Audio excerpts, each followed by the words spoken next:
terakhir. Nah, dua buah bangun yang kongruen artinya keduanya sama persis. Jadi kalau sebangun itu mirip, tapi bisa saja berbeda besarnya, tapi sudut-sudutnya sama. Tapi kalau kongruensi ini dua bangun yang sama persis. Biasanya kita belajar pada sebuah segitiga.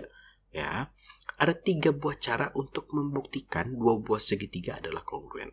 Yang pertama, ketiga sisinya sama panjang.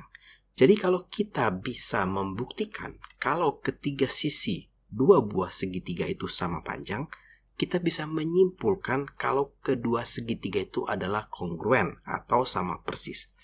Kongruen itu nanti tandanya sama dengan dan ada tanda cacingnya gitu ya. Berarti nanti bisa dikatakan segitiga ABC kongruen dengan segitiga PQR. Gitu ya. Yang kedua, itu adalah kita bisa membuktikan dua buah segitiga kongruen kalau kita mempunyai dua sisi sama panjang dan sebuah sudut sama besar. Jadi biasanya ini disebut dengan sisusi. Ya, sisi, sudut, sisi. Di mana dua sisinya sama panjang, yang satu sudutnya yang diapit di antara kedua sisi tersebut juga sama besar. Tapi ada juga bentuk yang berbeda, yaitu seperti ini. Kakak punya sisu. Tapi untuk yang ini ada sebuah syaratnya. Syaratnya apa, Kak? Syaratnya adalah kedua sudut ini harus sama-sama lancip atau sama-sama tumpul. Jadi paling aman kalau kita bisa membuktikannya di mana sudutnya itu di antara kedua sisi yang sama panjang. Tapi kalau tidak, maka dia harus sama-sama lancip atau sama-sama tumpul. Yang ketiga, satu sisi dan dua buah sudut. Nah, sebetulnya ketika dua buah sudut sama, pasti sudut yang ketiga sama gitu ya. Kalau ini hijau, ini biru, ini hijau, ini biru, maka di sini kakak pasti punya yang ini ya, pasti punya yang bulat. Kenapa? Karena ini pasti didapat dari 180 dikurang bintang hijau, dikurang bintang biru. Sama juga dengan yang ini. Nah, kalau tiga sudutnya sama saja, ya, sama, tidak ada sisi yang sama, itu dia baru sebangun. Supaya dia menjadi kongruen, maka kita mempunyai satu buah sisi yang sama panjang. Biasanya ini disebut dengan susisu. Sudut, sisi, sudut. Tapi bisa juga sisi yang sama tidak di tengah-tengah, bisa saja bentuknya seperti ini. Kalau begini berarti kakak punya sususi ya, atau si susu juga boleh. Nah, kalau yang ini tidak ada syarat. Kenapa sih yang ini tidak ada syarat? Karena sebetulnya sekali lagi sudutnya ini sama. Sehingga kita bisa membuktikan pakai susisu gitu ya. Nah, gimana sih soal-soal tentang kongruensi? Biasanya itu soal-soal tentang kongruensi sedikit lebih tidak banyak variasinya karena biasanya lebih ke arah pembuktian. Contoh soalnya ada seperti ini. Kita disuruh membuktikan segitiga ABD dan segitiga ABC adalah kongruen dan menentukan mana saja sisi-sisi yang sama. Sebetulnya kalau melihat dari soalnya tidak ada sudut yang dikasih tahu, kemungkinan besar kita akan membuktikannya dengan postulat ya, atau dengan syarat sisi. Artinya kita harus membuktikan kalau ketiga sisinya sama. Nah, kalau kita melihat di sini, sisi yang pertama itu adalah sisi AD sama dengan BC. Ini kenapa dia sama? Karena diketahui dari soal. Biasanya guru kalian akan meminta apa sih dasar dari kalian menyebut AD sama dengan BC. Kemudian kita melihat AB sama dengan AB. Ya, ini sudah pasti garis yang sama. Garis yang sama. Kemudian yang ketiga, kita bisa melihat kalau AC itu sama dengan BD. Kenapa sih yang ini sama? Karena ini dapat dari Pythagoras ya, dari Pythagoras dua sisi yang sama. Dua sisi yang sama. Kalau kita lihat, dia AC didapat dari Pythagoras AB dan BC. Sedangkan BD didapat dari Pythagoras AB juga yang sama dengan AB dan BD. Sehingga di sini kita bisa menyimpulkan kalau segitiga ABD itu adalah kongruen dengan segitiga ABC. Di mana pembuktiannya menggunakan pembuktian sisi. Dan ini adalah 3 buah sisinya yang sama panjang. Gampang ya? Sekarang kita coba soal yang nomor 2. Kita disuruh memperhatikan gambar berikut. Diketahui garis CE ya, itu tegak lurus AB. CE tegak lurus AB dan AD tegak lurus BC. Kita disuruh membuktikan segitiga ABD dan segitiga BCE itu adalah segitiga yang kongruen. Nah, kalau kita lihat ya, tadi dikatakan CE ya, sama panjang dengan si AD. Nah, kita akan melihat segitiga ABD. Kakak akan pakai warna putih, segitiga ABD. Di sini kemudian segitiga BCE, kakak akan pakai warna hijau. Kita akan membuktikan bahwa kedua segitiga ini adalah segitiga yang kongruen. Yang pertama, kalau kita lihat yang paling gampang diidentifikasi, itu yang dikasih tahu sama soal, yaitu CE sama dengan AD. Ya, ini jelas nih, diketahui dari soal. Ya, kemudian CE dan AD sudah oke. Kemudian sekarang kita lihat kita punya sudut. Sudut di sini sudut E ya. Ini segitiga BCE yang kakak lihat. Yang di sini segitiga ABD. Maka di sini kakak punya sudut E, ini sama dengan sudut D. Ini kalimatnya adalah 90 derajat, sama-sama siku-siku, dikasih tahu dari soal. Dan yang terakhir yang paling mudah untuk kita perhatikan adalah sudut B sama dengan sudut B. Ini karena dia berhimpit. Oke ya. Maka kalau kita lihat di sini kita bisa membuktikan ya kekongruensian dia dengan syarat yaitu sudut sisi ya. Sudut sisi atau sisi sudut. Karena kita belum mencari sudut yang ketiganya. Tapi boleh juga kita mencari sudut ketiganya sehingga membuktikan dengan sudut sisi sudut ya. Jadi sisinya di tengah-tengah. Tapi ini nggak masalah ya. Kalau kita lihat si sisinya ini ya, kalau sudut 3 ini itu tidak masalah. Yang problem yang menjadi perlu diperhatikan kalau kita ketemu sisi 2, jangan sampai salah. Nah, kalau kita lihat di sini kita bisa menentukan mana saja sih garis-garis atau sisi-sisi yang sama panjang. Tentunya CE dan AD sama panjang ya. Kemudian kalau kita lihat CE dan AD, maka kemudian yang miringnya itu berarti kita punya BA itu pasti sama dengan si BC gitu ya. BA pasti sama dengan BC. Kemudian yang satu lagi yang terakhir itu berarti BD ini sama dengan si BE. Ya, ini adalah sisi-sisi yang sama persisnya. Oke. Kenapa sih kita perlu tahu sisi yang sama persis? Karena nanti kita bisa menggunakan ini untuk melihat atau mengerjakan soal-soal yang berkaitan dengan hitungan. Yang berikutnya kita akan membuktikan kalau segitiga AEF ya, ini sebangun dengan segitiga CDF.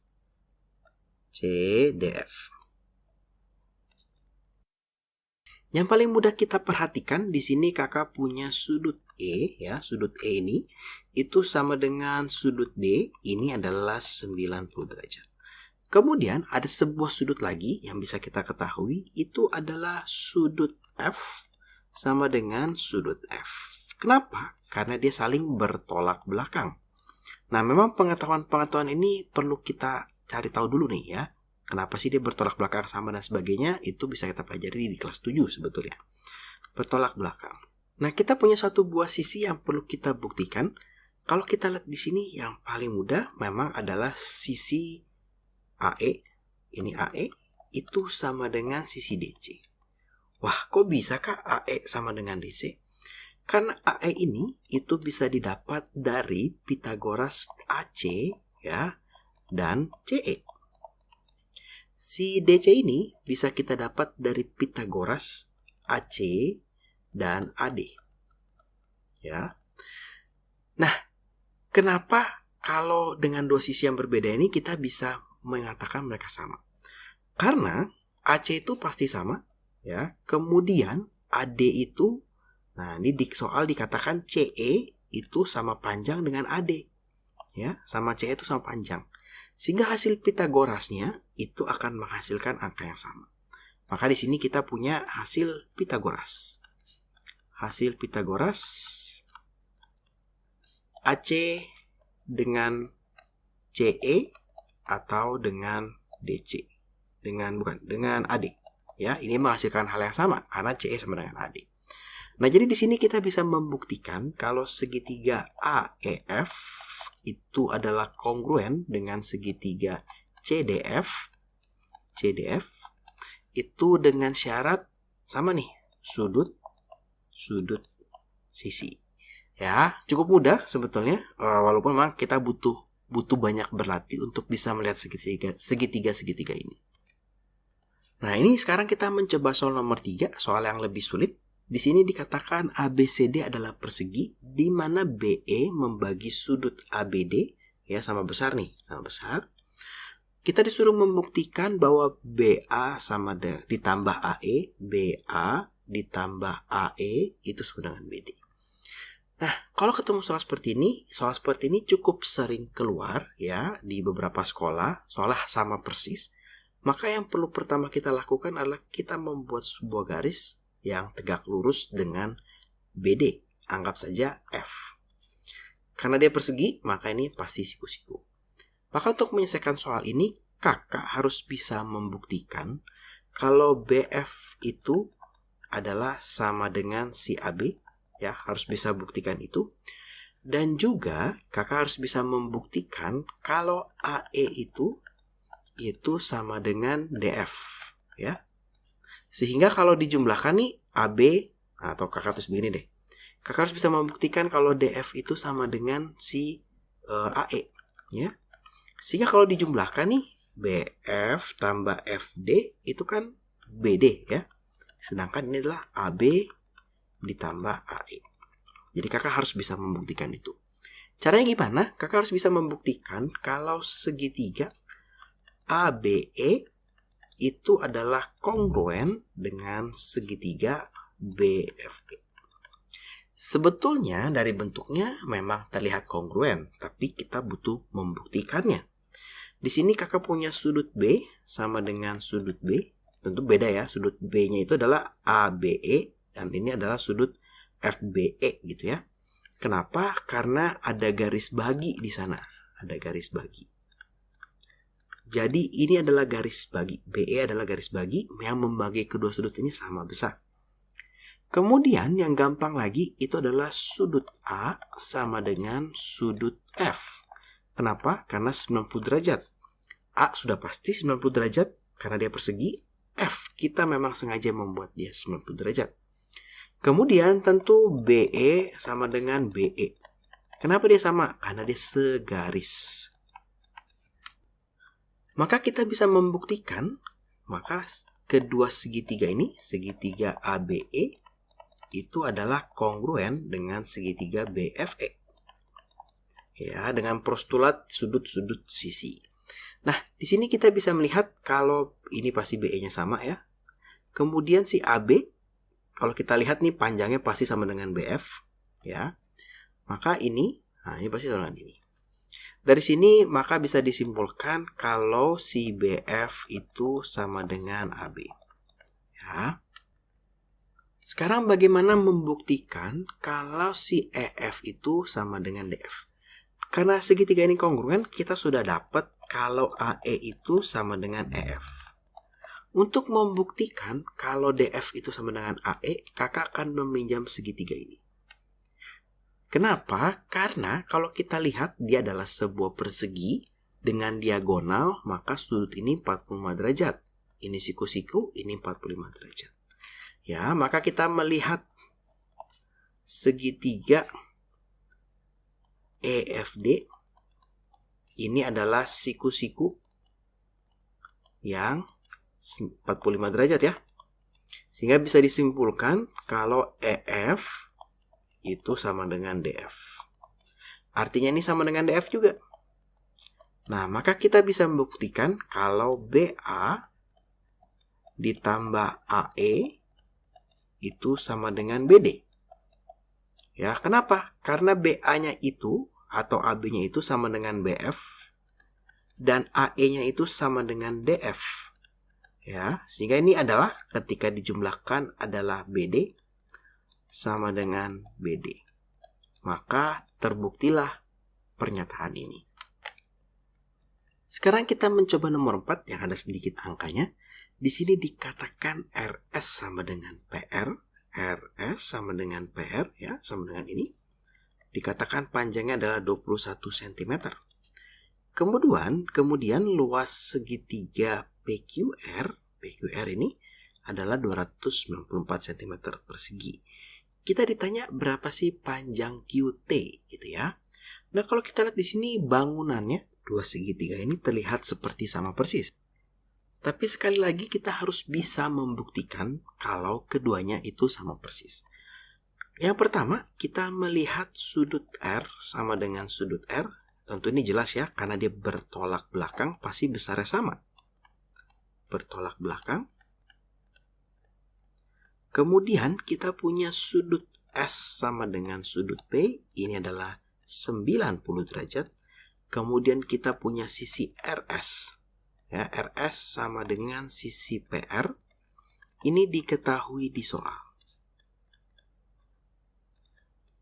Nah, maka kalau kita lihat, maka kita di sini sudah bisa membuktikan kalau segitiga RST itu kongruen dengan segitiga PQR.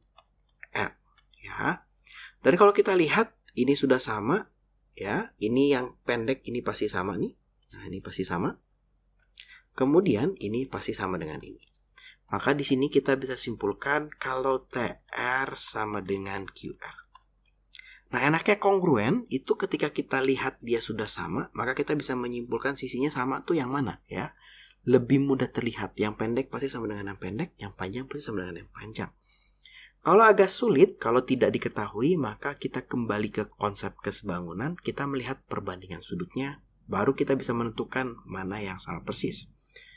Di sini kenapa penting? Karena untuk mencari QT, kita butuh mencari TR dan kita butuh mencari QR. Kalau kita dapat, kita bisa mencari QT. Maka kita akan melihat segitiga PQR, kakak bisa mencari nilai PQ-nya. Dapat dari mana? Karena kakak punya luasnya. Luasnya itu adalah alas dikali tinggi dibagi 2. Luasnya adalah 294 sama dengan alasnya anggap saja PQ. Dikali tingginya adalah PR, itu 21 dibagi 2. Maka kita bisa mengalihkan ini ke sini, menjadi hasilnya adalah 588 sama dengan PQ dikalikan 21. Sehingga nilai dari PQ-nya adalah 588 dibagi 21, hasilnya adalah 28 cm. Ini 28, sehingga kita bisa mencari nilai QR-nya ya.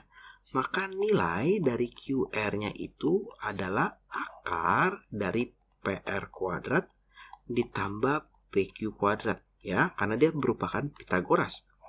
Akar dari 21 kuadrat ditambah 28 kuadrat. Maka kakak di sini punya akar dari 441 ditambah 784. Maka nilai QR-nya itu adalah akar dari 1225 atau nilai QR-nya adalah 35 cm. Artinya nilai QT-nya bisa kita cari nih, 35 ditambah 35 atau nilainya adalah 70. Kenapa kak 35 tambah 35? Karena tadi kita sudah menyimpulkan kalau TR-nya sama dengan QR ya. Berarti sama nih, 35 tambah 35 sama dengan 70. Jadi cukup mudah ya untuk soal ini. Sekarang kita coba soal yang terakhir. Di sini AF adalah perpanjangan garis berat dari segitiga ABC. Garis berat itu ditarik dari suatu titik membagi kedua sisi di depannya menjadi sama besar. Karena kita tahu kalau AF adalah garis berat memotong di E, maka kita tahu CE pasti sama dengan EB. Oke, di sini kakak sudah kasih tanda. Panjang CF adalah 12, panjang B ke C adalah 26. Karena dia sama panjang, maka ini 13 dan ini 13. Panjang AB-nya adalah 20. Nah, kemudian kita disuruh menghitung panjang, ini bukan PR, tapi panjang AC. Kita suruh menghitung panjang AC. Gimana sekarang caranya menghitung panjang AC? Kalau kita lihat sekilas, AC itu tidak punya teman atau bangun yang kongruen, ya, karena kita sedang belajar tentang kongruensi. Tapi kita bisa mendapatkan AC dari Pythagoras, ya. Jadi AC kuadrat bisa didapatkan dari Pythagoras CF kuadrat ditambah AF kuadrat. CF-nya sudah tahu 12, tinggal kita bagaimana mencari AF-nya, ya. Sekarang kita mau mencari AF-nya nih, ya. Kalau kita lihat di sini secara sekilas yang kongruen itu yang mana? Betul, yang kongruen adalah segitiga CEF dan segitiga BDE. Kenapa? Karena dia punya sudut yang sama, bertolak belakang, siku-siku, dan dia punya sebuah sisi yang sama. Nah, jadi kita bisa menentukan kongruensi dari situ tuh, melihat mana segitiga yang kira-kira sama persis, kemudian kita teliti apakah bisa memenuhi syarat-syarat yang tadi kakak ajarkan. Nah, dan si EF ini tentunya bisa kita hitung menggunakan Pythagoras, dapat dari akar CE kuadrat dikurang CF kuadrat. Ini berarti akar dari 13 kuadrat dikurang 12 kuadrat. Akar dari 169 dikurang 144. Atau akar dari 25, berarti ini hasilnya adalah 5 cm. Ini adalah 5 cm.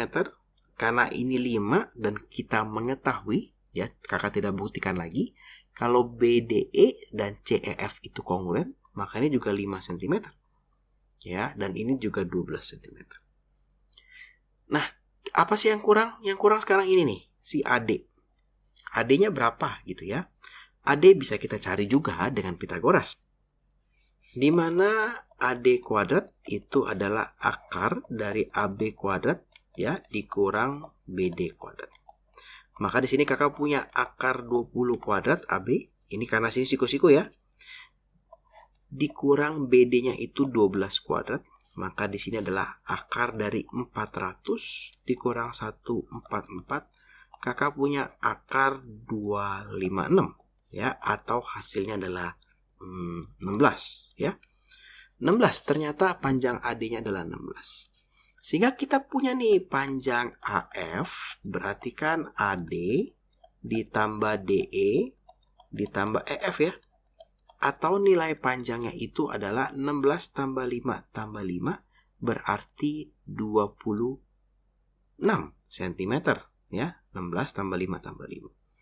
Sekarang kita bisa hitung AC-nya nih. Berarti dia akar CF kuadrat 12 kuadrat ditambah 26 kuadrat ya.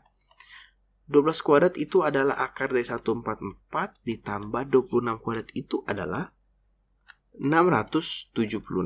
Sehingga ini kalau dijumlahkan hasilnya adalah akar dari 820. Nah, bagaimana cara menghitung akar dari 820? Ya, kita ingat ya, kita bagi dulu, kita bikin power faktornya. Di sini kakak punya 2, 410, kakak punya 2, 205. Bisa dibagi 5 menjadi 41 ya. 41 ini tidak bisa dibagi-bagi lagi. Maka di sini kakak punya akar dari 2 pangkat 2 dikali 5 dikali 41. Yang bisa keluar akar darahnya ini berarti punya 2 akar 5 dikali 41 atau 2 akar 205. Nah, ini soal-soal hitungannya kira-kira seperti itu. Jadi biasanya kita akan menggunakan segitiga yang kongruen untuk mencari suatu panjang sisi yang tidak kita ketahui. Terima kasih buat teman-teman yang sudah menonton video ini. Selamat belajar.